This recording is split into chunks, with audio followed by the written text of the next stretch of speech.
उग्रसेन नाम का एक राजा था। उसने अपनी पुत्री देवकी का विवाह वासुदेव नाम के युवक से तय किया। देवकी का भाई कंस, जो कि बहुत ही क्रूर, दुष्ट और निर्दयी था, देवकी से अत्यंत प्रेम करता था। इसीलिए विवाह संपन्न होने के बाद कंस स्वयं उसको छोड़ने ससुराल गया।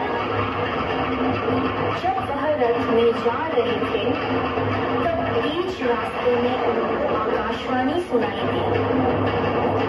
हे दुष्ट कंस, तूने इस धरती पर बहुत पाप किए हैं, इसलिए इस धरती पर से तेरे पाप नष्ट करने के लिए देवकी का 8वां पुत्र जन्म लेगा और वही तेरा विनाश करेगा। यह सुनकर कंस अत्यधिक भयभीत व क्रोधित हो गया। वह बीच रास्ते में से ही रथ को वापस मथुरा ले गया और देवकी और वासुदेव जी को बंदी गृह में डालकर बंदी बना दिया। समय बीतता गया। कुछ समय बाद देवकी की पहली संतान हुई। जैसे ही कंस को इसकी सूचना मिली, कंस ने देवकी की संतान को मार दिया। यह उसके अत्याचार की शुरुआत थी। इस प्रकार कंस ने देवकी के 7 पुत्रों को उनके जन्म के तत्काल बाद ही हत्या कर दी। इससे वासुदेव और देवकी अत्यधिक दुखी थे। पर अंततः इस अंधकार के छटने का समय आ गया, जब भगवान ने धरती पर मानव रूप धारण करते हुए जन्म लिया।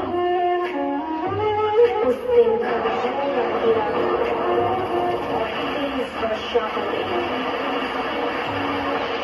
ऐसे लगभग भगवान ने धरती पर देवकी की 8वीं संतान बनकर बालक रूप में जन्म लिया।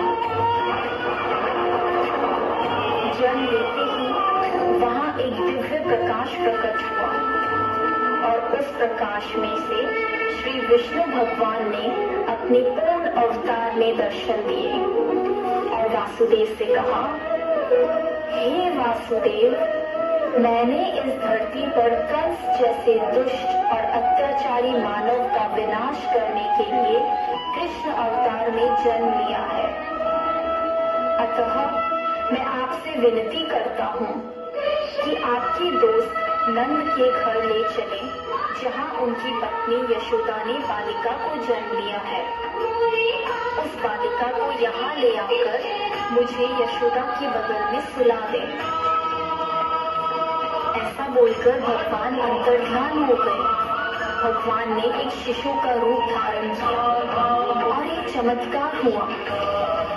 वासुदेव और देवकी पीढ़ी मुक्त हो गए। कारागार के द्वार अपने आप खुल गए। जेल प्रहरी गहरी निंद्रा में सो गए और ऐसे समय वासुदेव उस बालक को लेकर नंद के घर चल पड़े।